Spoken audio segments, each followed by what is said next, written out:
Hi, hello, namaste, sat sri akal, કેમ છો?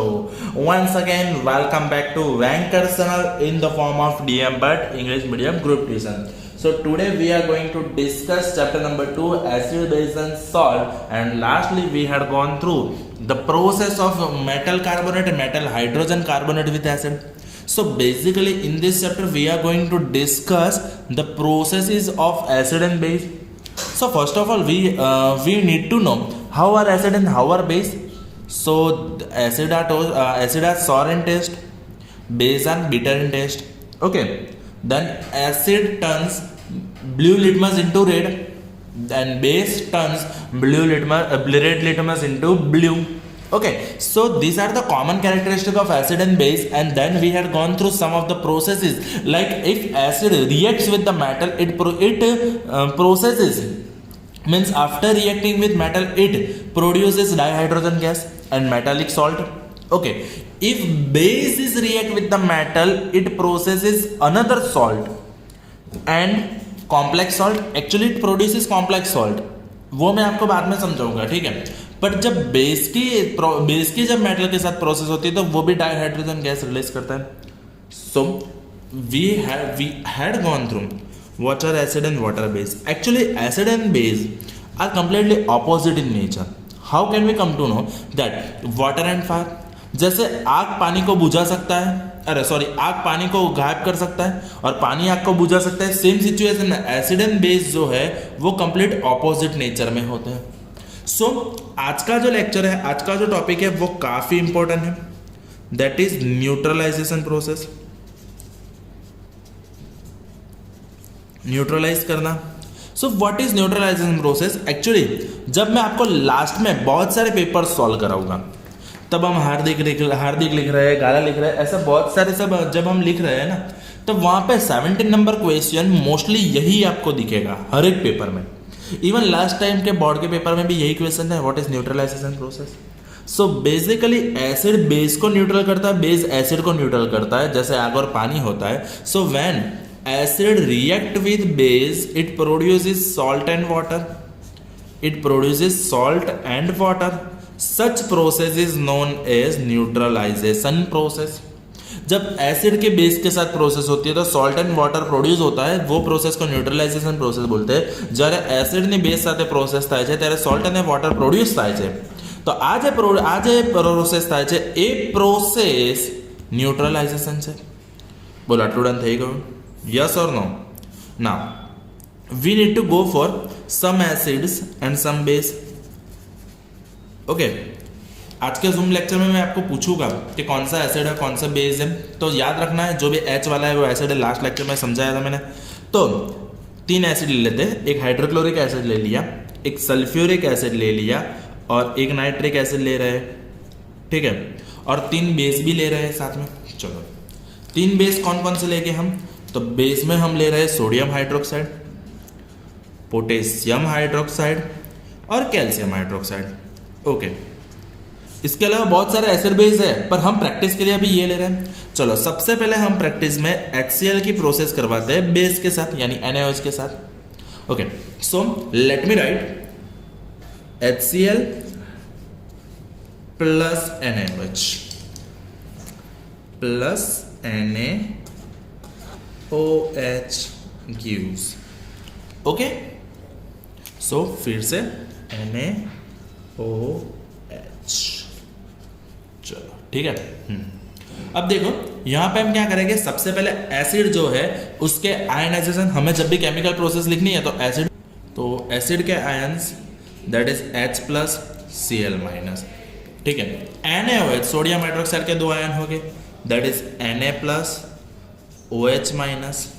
Okay, हमें पता है जब भी हम केमिकल प्रोसेस रिजॉल्व करते हैं यानी केमिकल इक्वेशन सॉल्व करते हैं तो हम इसी तरह से जाएंगे. ये अपनी मेथड है.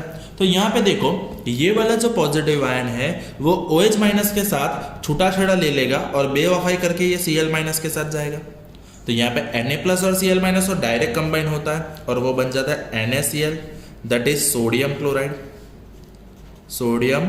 क्लोराइड, ठीक है. और H plus OH minus combine होके H plus and OH minus combine होके क्या बनाता है बच्चा लोग? H2 ओ। बोलो इतनी बात समझ में आ गई आप लोगों को? सही है, ठीक है। तो यहाँ पे देखो, ये जो एसिड है, एसिड के बेस के साथ प्रोसेस से सॉल्ट, सिंपल सॉल्ट या तो कोई भी सॉल्ट, मेटालिक सॉल्ट बोल सकते हैं, और पानी रिलीज होता ही है। चलो एक और प्रोसेस करते हैं, वहां पे हमने एसिड ले लिया H2SO4, H2, ठीक है, SO4, चलो प्लस, उसके बाद हम लोग बेस में ले रहे हैं KOH, ठीक है। किसको ले गए हम? KOH, तो K सॉरी एंड OH। चलो अब प्रोसेस होनी है, विच मीन्स हमें आयंस रिलीज करने हैं। यहां पे कौन कौन से आयन रिलीज हो रहे हैं? तो यहां पे आयन हो गए, that is H plus and SO4 minus 2। यहां पे KOH, तो कौन कौन से आयन हो रहे हैं? K plus OH minus, is it? यहां पे K प्लस क्या करेगा बेटा? SO4 माइनस 2 से कंबाइन होगा। अब देखो यहां पे K प्लस SO4 माइनस 2, चलो वैलेंसी लिखो। K प्लस कुछ नहीं है, which means valency is 1, SO4 minus 2 कुछ नहीं है ना, 2 है ना, तो वैलेंसी लिख दो 2। जता रहो चाकड़ी में, तो K के नीचे क्या लिखेगा हम बेटा? 2, और SO4 के नीचे हम क्या लिखेंगे बेटा? 1, यानी 1 है तो उसको ब्रैकेट करने की जरूरत नहीं है। इतनी बात समझ में आ गई? ओके, तो यहां पे मिल गया मुझे K2SO4, ठीक है। अब उसके बाद ये H प्लस और OH माइनस ऑब्वियसली कंबाइन होके पानी ही बनाएगा, दैट इज H2O। ओके, अब यहां पे क्या करेंगे हम? इक्वेशन को बैलेंस करेंगे। इक्वेशन को क्या करेंगे बेटा? बैलेंस करेंगे। तो यहां पे समझ लो, बैलेंस करने के लिए हम क्या करते हैं? सबसे पहले पोटेशियम कैलकुलेट करेंगे, प्रोडक्ट रिएक्टेंट कितना है? 1 2। तो यहां पे देखो रिएक्टेंट साइड 1 है, प्रोडक्ट साइड 2 है। तो यहां पे देखो, इसको बैलेंस करने के लिए यहां पे 2 से मल्टीप्लाई किया। अब देखो ऑक्सीजन कितने बने? 4 और 1 5। यहां पे ऑक्सीजन 2 4 6, हाइड्रोजन कितने हैं? 2 2। तो यहां पे एक काम करो, हाइड्रोजन को टोटल बैलेंस करने के लिए 2 से मल्टीप्लाई करो। अब देखो potassium 2 2, sulphur 1 1, hydrogen 2 plus 2 4, 2 2 4, 2 2 Mysore dosa. अब ऑक्सीजन कितने हैं? 4 प्लस 2 6, 4 प्लस 2 6, तो इक्वेशन हो गया बैलेंस्ड। समझ में आ गया इतनी चीज? यानी इतनी बात समझ लो कि कोई भी इक्वेशन लिखना है तो बैलेंस तो करना ही है। सो यहाँ पे क्या हुआ? एसिड के बेस के साथ प्रोसेस होने की वजह से, एसिड के बेस के साथ प्रोसेस होने की वजह से सॉल्ट एंड वाटर रिलीज होता है। ये जो सॉल्ट है इसका नाम है, बोलो आप ही बोल दो, K माने पोटेशियम, SO4 माने सल्फेट, तो इसका नाम हो जाएगा पोटेशियम सल्फेट। इसका नाम क्या हो रहा है? Potassium sulphate. बोलो इतनी बात समझ में आ गई? ठीक है। HNO3 COH ट्वाइस, तो यहां पे क्या होगा? CaNO3 कंबाइन होगा, तो यहां पे 2 H प्लस NO3 माइनस, यहां पे Ca plus 2 OH minus. Okay, तो ये बन जाएगा CaNO3 twice calcium nitrate plus H2O। Okay, इसको बैलेंस करना पड़ेगा, ये आपके प्रैक्टिस के लिए। तो इस तरह से समझ लो, तो क्या होता है? इस तरह से कोई भी प्रोसेस होती है जिसमें एसिड का बेस के साथ प्रोसेस होने की वजह से सॉल्ट एंड वाटर रिलीज होना, इसको बोलते हैं न्यूट्रलाइजेशन। जिस प्रोसेस में एसिड बेस को न्यूट्रल करता है, बेस एसिड को न्यूट्रल करता है, सो वो दोनों सामने एक दूसरे को न्यूट्रल कर रहे हैं, इसलिए इस प्रोसेस को हम क्या बोलते हैं? न्यूट्रलाइजेशन। तो ये प्रोसेस मोस्ट इंपॉर्टेंट है। अब देखो, जब आप 11th साइंस में जाओगे, ठीक है, तो 11th में जब आप साइंस ले रहे हो तो साइंस में आपको केमिस्ट्री के प्रैक्टिकल्स करवाएंगे, ठीक है। तो केमिस्ट्री के जो प्रैक्टिकल करवा रहा है उसमें आएगा टाइट्रेशन प्रोसेसेस, टाइट्रेशन के प्रैक्टिकल्स आते हैं, जिसमें क्या होता है? आपको पर्टिकुलर बेस दिया गया है, वो बेस कौन सा है वो आपको पहचानना पड़ेगा, ठीक है। वो सिर्फ आपको अलग अलग टेस्ट करने हैं उसके ऊपर। अगर देख लो 10 ml बेस है, ठीक है। अब वो बेस है तो एसिड है, सबसे पहले 2 बीकर है, उसमें एक में बेस है एक में एसिड है, तो आप कैसे पहचानोगे? तो बेस में जैसे आप फिनोल्फथैलिन डाल रहे हो तो फिनोल्फथैलिन की वजह से बेस हो जाएगा पिंक सॉल्यूशन बन जाएगा। बेस कैसा बन जाएगा? पिंक। अब देखो होता कुछ ऐसा है कि सबसे पहले इसमें बेस रखा है। अब बेस को फिनोल्फ्थालीन की वजह से उसका सॉल्यूशन बन जाएगा पिंक कलर का। ठीक है, अब मैं क्या कर रहा हूं, ऊपर से डाल रहा हूं एसिड। ऊपर से क्या डालूंगा, एसिड।